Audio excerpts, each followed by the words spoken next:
ഓൺലൈനായിട്ട് RC car വാങ്ങിയിട്ട് പണി കിട്ടിയ ആൾക്കാരാണോ നിങ്ങൾ? വന്ന ഐറ്റം ബ്രോക്ക് ആയിട്ടോ അതല്ലെങ്കിൽ വേറെ എന്തെങ്കിലും ഇഷ്യൂ ആയിട്ടോ രണ്ടാമത് ഇനി ഒരു പണി കിട്ടാതിരിക്കാനും ഇനി RC കാർ ഓൺലൈനായിട്ടൊക്കെ വാങ്ങിക്കാൻ പോകുന്ന RC കാർ എന്നല്ല ഏതൊരു ഐറ്റം ഓൺലൈനായിട്ട് വാങ്ങിക്കാൻ പോകുന്ന ആൾക്കാർക്ക് പണി കിട്ടാതിരിക്കാനുള്ള കുറച്ച് പോയിന്റ്സ് ഞാൻ പറഞ്ഞു. ഇതിന്റെ ഒരു ഡീറ്റെയിൽഡ് വീഡിയോ ഞാൻ ഓൾറെഡി യൂട്യൂബിൽ ചെയ്തിട്ടുണ്ട്, കുറെ ഡീറ്റെയിൽ ആയിട്ട് കാര്യങ്ങൾ പറഞ്ഞിട്ട്. സോ ഇവിടെ കുറച്ച് ലിമിറ്റേഷൻസ് ഉള്ളതുകൊണ്ട് മെയിൻ ആയിട്ട് കുറച്ച് പോയിന്റ്സ് പറഞ്ഞുതരാം.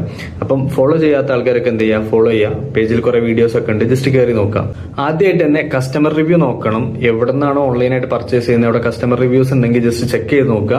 അതിൽ ഒറിജിനൽ ഫോട്ടോസും വീഡിയോസും ഉണ്ടാവും, അതാണ് നോക്കേണ്ടത് മെയിൻ ആയിട്ട്. ഇത് 1 സ്റ്റാറോ 2 സ്റ്റാർ ഒക്കെ ഉള്ള റിവ്യൂസ് ഒക്കെ നോക്കണം. അതിലും ജസ്റ്റ് കാര്യങ്ങളൊക്കെ പറഞ്ഞിട്ടുണ്ടാവും.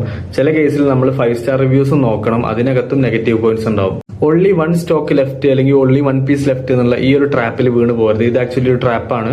നിങ്ങൾ ആ സാധനം പെട്ടെന്ന് വാങ്ങിക്കാൻ വേണ്ടിയിട്ടുള്ള നല്ലോണം അറിഞ്ഞ ശേഷം യൂട്യൂബിലൊക്കെ റിവ്യൂ വീഡിയോസ് കണ്ടിട്ട് മാത്രം എന്ത് ചെയ്യുക, വാങ്ങി. പിന്നെ അടുത്തൊരു കാര്യം എന്താ വെച്ചാൽ ഈ ഒരു ഐറ്റം നിങ്ങളെ കയ്യിൽ കിട്ടിക്കഴിഞ്ഞു കഴിഞ്ഞാൽ എങ്ങനെയാണോ നിങ്ങളെ കയ്യിൽ ആ ബോക്സ് കിട്ടിയേക്കുന്നത് അവിടെ നിന്ന് മുതലുള്ള അതേ ടൈപ്പ് ബോക്സ് മുതൽ ഇതൊന്ന് അൺബോക്സ് ചെയ്ത് വണ്ടി റൺ ചെയ്യുന്നത് വരെയുള്ള അൺകട്ട് വീഡിയോ, എഡിറ്റിംഗോ ഒന്നുമില്ലാത്ത അൺകട്ട് വീഡിയോ എപ്പോഴും എടുത്തു വെക്കണം.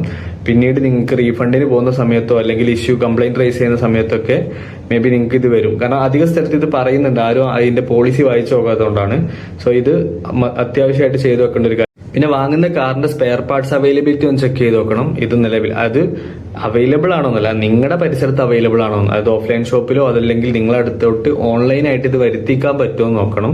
അവൈലബിൾ ആയിരിക്കും, പക്ഷെ എന്ത് ചെയ്യൂല, നിങ്ങളെ സൈഡിലോട്ട് ഡെലിവറി ഒന്നും ഉണ്ടാവില്ല. അപ്പം അതൊന്ന് നല്ലോണം ചെക്ക് ചെയ്ത് നോക്കണം. പിന്നെ സെയിം പ്രൈസിൽ ഇതേപോലത്തെ വേറെ ഐറ്റംസ് അവൈലബിൾ ആണോ എന്നും കൂടെ ചെക്ക് ചെയ്ത് നോക്കണം. കുറച്ചും കൂടെ സ്പെക്ക് കൂടിയതൊക്കെ ആയിട്ട് കിട്ടും. കൂടുതൽ കാര്യങ്ങൾ നമ്മൾ യൂട്യൂബിൽ ഓൾറെഡി ചെയ്തിട്ടുണ്ട്, കയറി നോക്കുക, അഭിപ്രായങ്ങളൊക്കെ അറിയിക്കുക.